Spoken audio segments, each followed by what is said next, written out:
Hello, everybody. Thank you for joining me today. And I am very grateful and honored to be invited by Sunrider for this event. So today we will be learning about how to reduce and maintain our weight with a healthy mindset. And also healthy eating can be so easy, and we should look beyond the scale for overall good health. I'm Kesslyn, and I've been a nutritionist for about 10 years. And I am a member of SMDA, have a bachelor degree in honors in science with food and human nutrition. And as I progress in my career, I also have upgraded myself with Monash University to learn about the genetic and how our food can affect our DNA. So with that, I would like to educate more patients, clients, and even support our healthcare industry and also nutrition food industry. So without further ado, let's get started. So at the end of the session, we will learn how does our weight actually related to our health, how can we improve the relationship with food, and also how does food choices affect us, and also the practical tips to sustain a healthy lifestyle. So, according to National Health Survey 2020, the prevalence of obesity among Singaporeans aged 18 to 74 is actually 10.5%. And this is more common among male compared to female. So what do I mean by obesity? So obesity is actually our body has excessive amount of fat to an extent that it has negative impact on our health, increases our risk of cardiovascular diseases, diabetes, and other chronic diseases. So obesity increases the risk of heart attack also by 3 times, and also diabetes by 80 times, 80. And it is also a risk factor for other serious conditions such as dyslipidemia, hypertension, and also different kind of cancer. So how can we justify if we are within the healthy weight range? We have 2 methods. One is by the body mass index, BMI. Another one would be the waist circumference. So BMI is actually calculated by our weight divided by our height in meters square. So if you have any number that's falls between 18.5 to 22.9, this is within healthy weight range. Anything above that would be overweight. Anything beyond 30 would be obese. So I would like to say this is just a generic guideline. So it is not suitable for people who have like competitive sports, for example, bodybuilder, because then their muscle would be heavier and this wouldn't be accurate. So a more accurate way to measure if our health is at risk would be by our waist circumference. So it gives you an estimate amount of the fat accumulated around your belly. Okay, so any numbers that is above 80 for female, any numbers that is above 90 for male, this would be an increased risk of your health problems. Okay, so studies have also shown that every 2.5 cm increase in your waist circumference, it increases your blood pressure by 10%, your cholesterol by 8%, and also decrease your good cholesterol level by 15%. So central obesity is a condition whereby the fat is around our abdominal area, and this is what we call it as the visceral fat. So it's around our organs. So this is the fat that actually affect our health. So another type of fat would be subcutaneous fat. So this fat is actually just beneath our skin. So any fat that you can pinch, those are our subcutaneous fat. And very often, abdominal obesity will result in apple-shaped body type, which is more common in men. Okay, so that is why men has higher risk of obesity, and women usually accumulate the fat around hip area, and this doesn't really pose much of the health issue. So how can we reduce the abdominal fat? We can reduce by eating healthily and exercising. So the total number of calories you burn for a day is actually your total daily energy expenditure. In order to lose weight, the amount of calories you burn need to be higher than the amount you eat. So the daily energy deficit of, let's say, 500 to 1,000 calories will allow you to lose between 0.5 kg to 1 kg a week. So how to lose 0.5 kg a week? So we can do so by a combination of dieting and also exercising. So burning calories through exercising can be tough, especially we just get started, but we would recommend that to start at a 200 calories reduction from exercising and 300 calories reduction from dieting, because it is easier to reduce your calorie intake than output. So let's learn how to do so in the next few slides. Firstly, is to choose the quality food. So avoid high energy density food, which contains a lot of calorie with minimum nutrition. So low energy density food contain lesser calorie with abundance of nutrients, which are important for our daily body functions. So another plus point for low energy density food also is that we are able to eat more and feel full with a lower calories, as you can see from the slide. So the average recommended daily calorie intake is 2,200 for male, 1,800 for female, but this is really just an average for Singaporean. So for a more personalized and accurate calorie intake for yourself, you can basically Google calories calculator, and then you can key in all your parameters like your age, your gender, your height, your physical activity, then you will achieve a number. So with that number, you minus 500 to 1,000, and the new number would be the number that you can use for your daily amount or your daily calories to lose weight.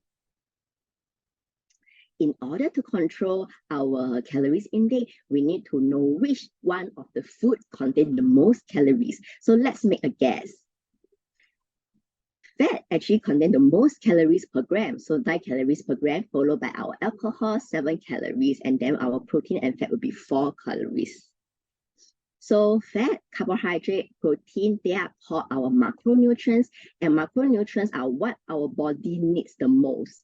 Okay, so as we know from previous slide, carbohydrate, protein, and fat, they contain calories. What about water? Water don't contain any calories, but they still classify under macronutrients because we need them in a large amount. So carbohydrates are found in a wide range of food in the form of starches, sugar, and fiber, and we need them as our main source of energy. Okay, so example would be our rice, our noodles, our bread, our fruits. So should you go on a no carbs diet or low carb diet when you are losing weight? So if you are on a no carb diet, your insulin response will reduce significantly. And insulin is a hormone that helps to regulate your blood sugar level when you eat carbohydrates. So once you start eating back carbohydrate, our body will store as much carbs as fat because they aren't sure when is the next time you'll be eating carbs. So they are very smart, okay? So starvation, be it no carbs diet or lacking of nutrients diet, not enough calories, this will result in malnutrition and may lead to muscles deterioration as well. The absence of the carbohydrate can also fluctuate your blood sugar level and trigger sugar cravings. So this may not be the best option. For lower carbohydrates diet, it means that you are conscious of how much you are eating and what type of carbohydrate you are eating. So this can help to reduce the fluctuation of blood glucose level, reduce your appetite and also cravings, and this would be a better choice for controlling your weight. So even with a lower carbohydrate intake, you should make sure that they are of a quality carbs. So we need to choose those that are lower in glycemic index so that our blood sugar level can maintain at a good level. And this is actually even better for diabetic patients. So glycemic index is how fast our blood sugar level can rise after eating a meal. So we also should aim about 2 to 3 servings of whole grain. Why? Because as you can see from the slide, whole grains, they have 3 layers, the bran, endosperm, and germs. So with the refining process to make our white rice, white bread, refined grains, the germs and bran is actually being removed. So what's left is just the endosperm, which contain only carbohydrate. So you are losing out hosts of vitamins and also minerals and also the fibers. So fat are essential to give us energy, to support our cells function, to protect our organs and keep us warm. It also helps us to transport the fat-soluble vitamin A, D, E, and K. Good fat also help to increase our satiety, help us to reduce our overall calories if we put them in good use. For example, eating nuts and seeds, and also adding avocado to your sandwiches. So all this healthy fat and protein will fuel you for a longer period of time, so preventing you from overeating. So fat can be classified into good and bad one. Be it good or bad, they all contain 9 calories per gram. That is why it's so important for us to choose the right type of fat. So monounsaturated and polyunsaturated fat is the good one. They improve our blood cholesterol level, ease inflammation, and many other beneficial roles. So they can be found in our canola oil, our olive oil, nuts, seeds, and also like our fruits, avocado, and the oily fishes like salmon, tuna, and mackerels. Okay, so the bad one would be our saturated fat and trans fat. So saturated fat is the one that increases our bad cholesterol level, increase our risk of cardiovascular diseases. Example would be from our animal product, especially red meat like our pork, beef, lamb, and also our high-fat full cream dairy product, not forgetting our coconut oil and also palm oil. So you might think that coconut oil is good, right? Because they have MCT, which is the middle chain triglycerides. But the amount of that in the coconut oil is very little. Majority of that is still saturated fat. So I would say if you like coconut oil, you can eat them, but in moderation, not on a daily basis. Okay, so trans fat is the worst fat ever because it increases your bad cholesterol. At the same time, it decreases your good cholesterol. So they have a dual impact and it increase your risk of cardiovascular diseases as well. So the type of oil used in hawker center can be mostly palm oil. They can use a blend of vegetable oil, but mainly it's the palm oil because they are so cheap. So when we are eating out, we try to make some changes or even choose healthier food choices so that to reduce our calories and to reduce our unnecessary fat intake. So for example, removing the chicken skin, leaving the gravy behind, or choose soupy dishes. So protein is a part of our every cell in the body. So the primary function of protein is to build tissues. So we all need protein to structure our skin, our hair, our nails, our bones. So protein also increases our satiety, prevent us from munching here and there, aids in our weight management. We can get protein from two sources, animal-based and plant-based sources. So animal protein contain complete amino acid, which means that they are able to be absorbed by our body easily. However, eating too much of the animal protein can increase your saturated fat intake and increase your risk of cardiovascular diseases. So for plant-based protein, though they don't have a complete amino acid, studies have shown that eating a range of plant-based food sources can also help you to achieve the complete amino acid that our body needs. So plant-based protein are also good in reducing our bad cholesterol level, reduce our risk of cancer, and also improve our bone health because they have higher in calcium content. Okay, so example of plant-based protein would be our legumes, tempeh, oats, quinoa. So in any situation whereby you are not able to get plant-based protein when you are on the go, you can always look out for another good option. That would be the Sunrider Sunfit Protein Plus. So they are fully made out of the plant protein, and plant protein are also easily digestible by our body. So if you want something light for your snack or meal, this would be a good option. So we talk about macronutrients, which is our fat, our protein, and carbohydrate. We also shouldn't neglect our micronutrients, which is our vitamins and minerals, because they are important for our digestion, metabolism rate, and also our nervous transmission. So now the question is, can I juice or even put in supplement if I don't eat whole fruits and vegetables? The answer is no, they are not the same, because eating whole fruits and vegetables allow you to have a spectrum of nutrients needed by our body. So if you are just eating a specific vitamins, this doesn't provide the same benefit. And you know, juicing, they usually extract out the fiber, which our body in need of them. One of the simplest and most effective ways to control our calories is actually portion control. So always remember, quantity and quality is always better than quantity. Okay, so choosing the right number of calories is the good first step towards healthier body. Another simple way to achieve this would be a healthy food plate. So fill half of the plate with vegetables, 1/4 with lean protein or plant-based protein, another 1/4 would be your whole grain, and not forgetting our healthy fat.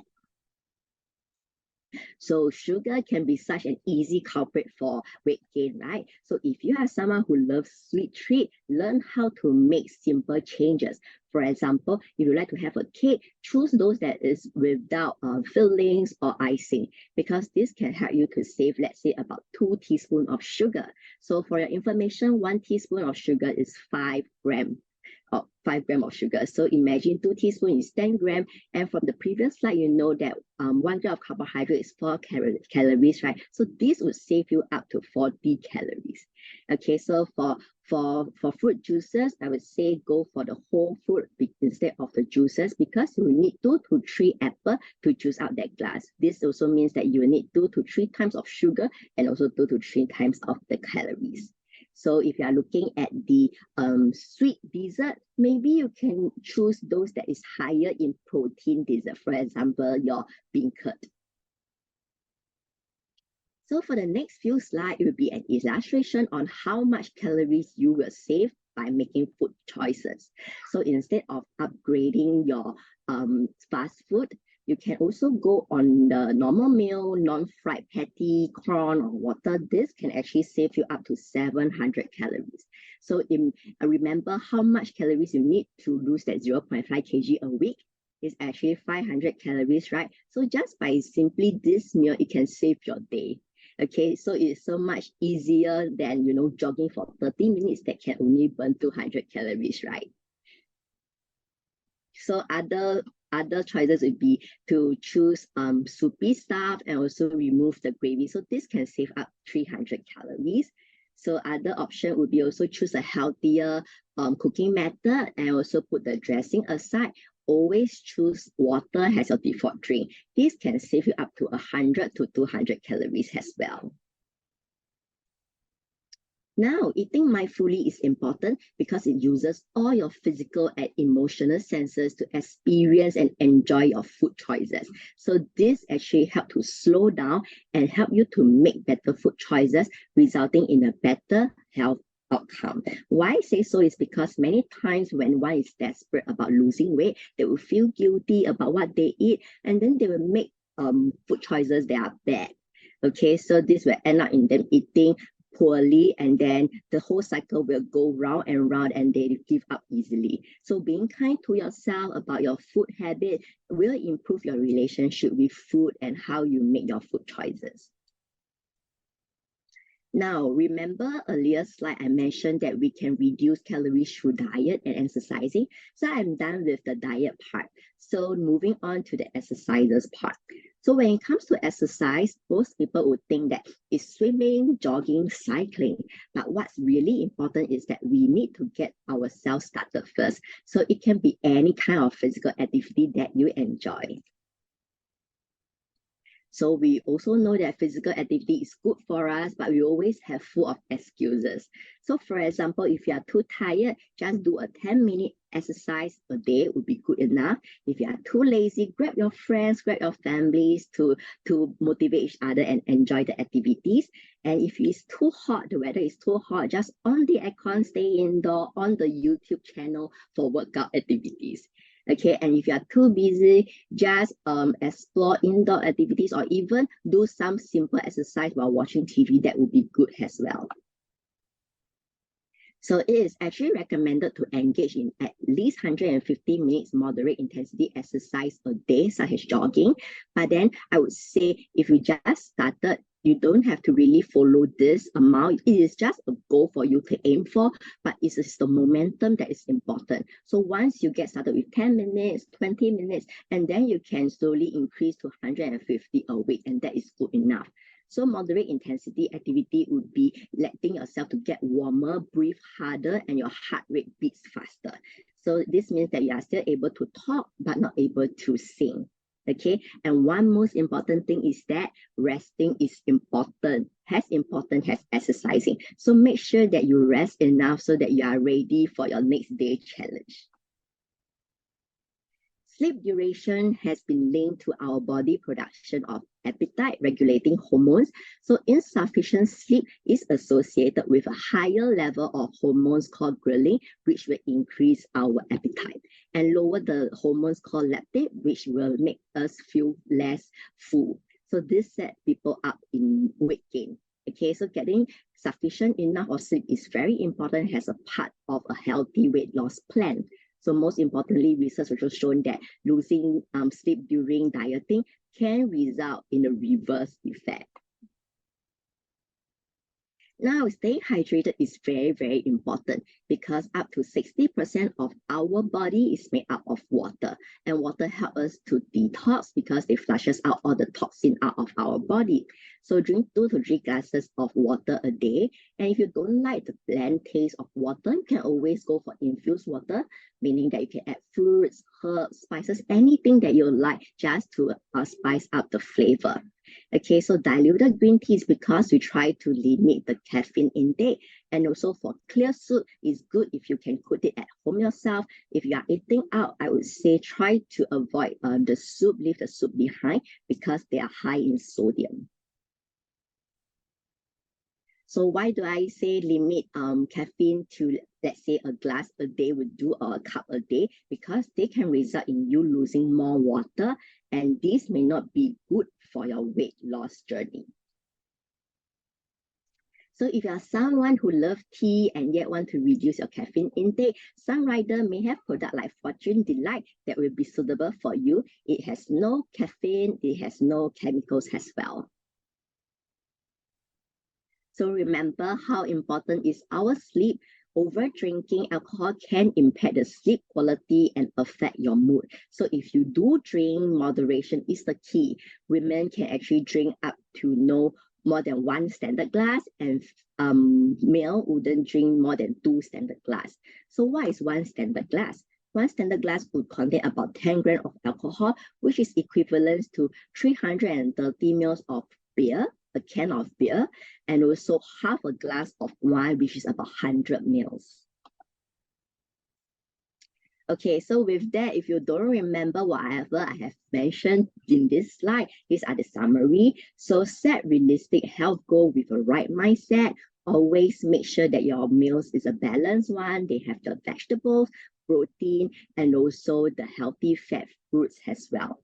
So make sure that you choose more of the lean protein or plant-based protein because that has lower saturated fat, and this will help in your overall health as well.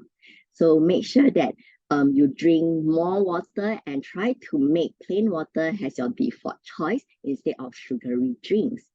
Also, another good point would be to find any physical activity that you really enjoy and work on it. So the key is to be consistent and really rest enough.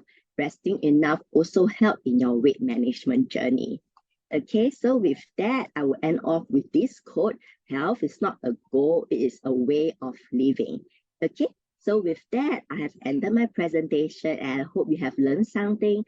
And thank you so much for listening to me. Thank you. Bye-bye.